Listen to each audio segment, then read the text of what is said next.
name is Lindsay Lee Hobson, and I work with forward-thinking organisations to elevate their emerging leaders and create the ultimate next generation of leadership. I'm also the founder of the Learning and Development Collective, where driven and passionate L&D professionals come together to exchange trending topics, innovative ideas, and the best suppliers for their training calendars.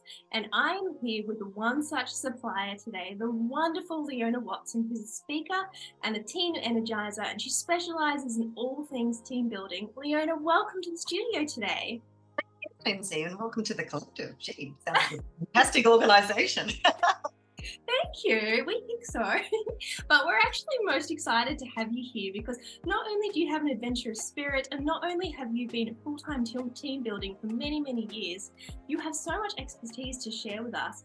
Before we even get into the team building side of it though, I'd really love to share a little bit with everyone out there, a day in the life of a Leona and why you love what you do. Oof.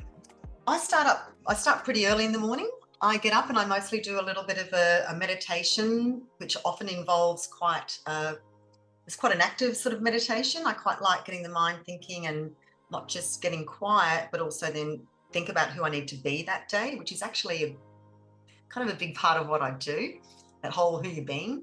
Then I tend to go down I live in Sydney on the eastern suburbs, so I go down to Clovelly Beach and I'll do a run and a swim. So I'm in the ocean looking at blue gropers and things at 6:30 in the morning and running and swimming around. And I just love the combination of nature, socializing, the adventurous side of it, because every day the beach is different. You know, this ocean is different. And, you know, obviously exercise. And that's how I always try and kickstart the day. And then often don't get started really until about 9:30, 10, to be honest, because I'm sort of all about, I guess, myself in the morning as much as I possibly can be, because that does set me up for the day. And then I get to work. So sometimes that could be anything from sales calls, BDM, doing something like this with yourself. And really it's about spreading the word that, you know, team building days like every day. Sure, we throw money at it once a quarter or at the company conference, but really it's a way of being every single day. And it's not as hard and as complicated as I think everyone sort of makes out to. So that's what I try and do all the time. So, you know, before I had Cheeky Food Events, the company which I launched and ran for 17 years, sold that. So I was doing that through getting people cooking together. And now I'm working with jet fighter pilots, doing a little bit similar, but not cooking. Different sort of cooking, that one. Different kind of cooking. Cooking up a mission plan to save the world. Yeah. Absolutely. And there's no one in this world who knows more about team building than you. You're an absolute expert at this. You live and breathe it, as you just proved. You live and breathe it. So tell us a little bit about, from an L&D perspective, why team building is such an important part of what they do. I think it is because it supports things like, one of the things I've worked with a lot of different L&D and HR departments, you know, and it's an ever-changing beast that you're trying to manage. I've got a lot of heart and soul because it's for you all, because it feels like it's so hard and you can never quite grab it. There's that kind of thing, you can't quite, what exactly are we doing here and what's the outcome, and everything changes along the way. And of course the directives from up top change along the way. The great thing about team building is that it's root level.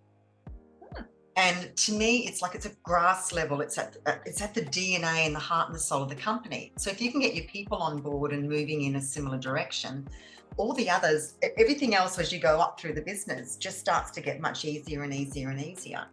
But where I think the absolute missing piece, and this is, you know, I do a lot of stuff with the CEO Institute, like the same with them if I'm talking with, you know, people running multi-billion-dollar companies. Go, what's your biggest challenge at the moment? And I'll write it all down. And then we sort of go through a whole pile of other questions. And then I'll just say, right, so let's go back to that original question. Is that still a big problem now? Oh, yeah, yes. Well, who are you not being? And who do you need to be to solve that problem? Oh, no, I'm being all this. I said, well, if you were being that, you wouldn't have that problem.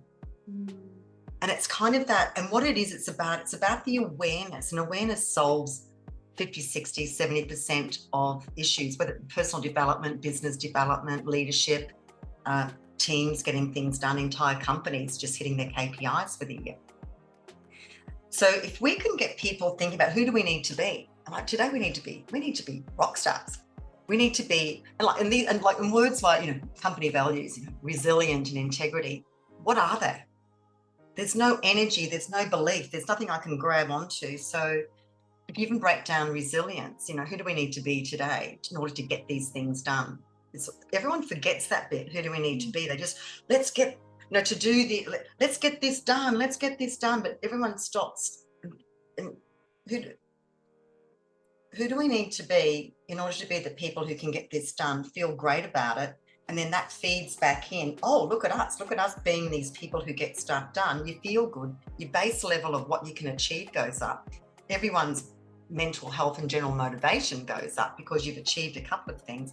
And it's just this gorgeous loop. So even for something like resilience, very generic word. And I'm not knocking the word, but how would someone who's working in the sales department or in digital media, you know, or in the finance group, what does it mean to them? It's like it's a nothing word.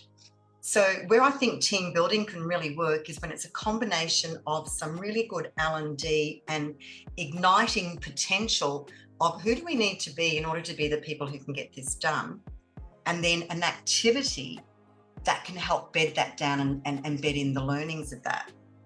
And that's, so some of the, I think the best ones that I did when I had Cheeky was where I did a keynote at the start. And I remember one of them was actually with the HR department, and they were really struggling with their perception within the business. And I know HR, everyone loves to point the finger, very easy place to point the finger. So, you know, I wanted to give them all a big hug, but it was really, I said, what do you want to be known for? And we brainstormed it all. And anyway, someone yelled out, we want to be team awesome. And they all went, oh, wow, that's fantastic. And then one person down the back, the one who was probably the quietest, they're like, no, we want to be team freaking awesome. And they erupted, absolutely erupted. But then we broke it down. Okay, to be freaking awesome, what does that mean? What does that mean in your behaviors, your day-to-day actions, the things you can do consistently? So we did all of that, and everyone was, you know, gung-ho, and then we did a team activity afterwards. And at the first hurdle, they just fell back into old patterns of behavior. Oh, that's a bit too hard, or they stepped back, disengaged. And I said, that is being team average or below average. Do you really want to be that anymore? Okay, what's the gap? Oh, we need to be people who really care. Okay, let's add that to the list of behaviors. And so, and that became part of the language every week, you know. I had own it, do it, smash it. Don't just own it, don't just do it, smash it out of the park. And that's got, so things have got energy behind it as opposed to just words or company values up on a wall. I think it's the combination of some L&D, some team building, and then a bit of follow-up to make sure there's a little bit of accountability around that is the gold. But the missing piece is always who do we need to be in order to be the people, the team, the company, the department that gets this list done, feels good about it, gets addicted to those behaviors. And you get addicted. People can get addicted to being the team that gets stuff done. Yes. Everyone wants to be in that group. And then you just like, oh, and that just elevates their base level. And then everyone else comes up with them because everyone wants a little piece of what they've got. Oh, wow. I love that philosophy so much, because so often for our members, they're getting asked for team building, like something that someone's just thrown at them, like, oh, we should do something fun, like go bowling, or let's build a team building exercise. And they come to the forum and they're like, I don't want to do another amazing race. It doesn't have to be rah-rah. But trying to express that to someone that's been requested to you up the chain of command, so to speak, can be really difficult. And you've just explain 2 or 3 really eloquent ways to work team building into different programs that you're currently running, in different ways that you're interacting with your team members already, and have it be a quantifiable result at the end of the day. And not just something that makes everybody feel good, which, as much as L&D professionals, we love to have fun and we love to be able to do those sorts of things, but also about getting results and behavioural change, which is a really incredible piece of the puzzle, which you've just very eloquently explained. So thank you so much, Leona. We all know that you're really passionate about what you do. So what is it about team building that you love so much? What drew you to it in the first place? Do you know, I haven't been asked this question in a while. I might even get emotional about it because it's so like the last company I had was cooking. Okay. So it was about cooking together. And I remember, so my family was a little bit disparate. There was a bit broken, to call it another word. And us kids used to get all the other, disparate running around, rat bag kids. We used to get together on a Sunday morning. I remember this one morning, I said, let's go and make pancakes. And we're all there in my, my family's kitchen, and we're cooking the pancakes. And I remember just distinctly stepping back and just watching and just going, this isn't about the pancakes or the food. This is about the bringing together. And we all felt like we belonged to something. And, and I do get emotional about that. That still drives me, that memory of creating what I did that day when I look back, and then created a business around it and continue to do this now as a consultant and with the fighter pilots. It's about creating an atmosphere or space where people can drop the facades, drop the BS, drop that I've got to be the marketing person who was overlooked for that promotion and all that sort of other stuff, and just create a space where people can just be the best of who they are and even surprise themselves with what they can do and achieve if they work together. Now, I'll use music, I'll use all sorts of other cues, and I've got so much neuroscience training. I use all of that to bring it in, to elevate the opportunities for that. But if I think about what does team building mean for me, it means about people having that sense of belonging to each other, to an idea, and for a business, that's to an outcome. Absolutely. And I want to say thank you for your vulnerability, for sharing some of those inside stories with us as well. It's such a beautiful take on team building, and you're so right. And I never would have thought of it that way. It's a sense of belonging, which is super powerful. And I know everybody watching this will be super grateful that you shared that too. So I'd love to know from you, as we conclude our interview today, what's your number one takeaway or key message for those who are joining us in the evolution for your session? I think whether you're thinking about your own team or the people that you serve within your organisation, to help them become better teams, better leaders, create the outcomes that will make them feel better, is to just, before you jump into the to-do and before you even jump into interviewing them and to find out what it is that they want, understand they're all going to say, we need fun, which is basically just a catch-all cry for we need relief. So then it's about digging down into, what does that mean for you? What does that mean for you? What does that mean for you? And what does that mean for you? And that's going to give you the gold that helps you choose what is the best team building activity and or L&D for that group. Now, obviously, if you've got a CEO and executive team, you've got to be a little bit more, they've done it all, obviously, throughout their whole career. And you need to be respectful of their role. And I love working with, I just love working with them. I even do little cook-ups every now and again with them and do a thing.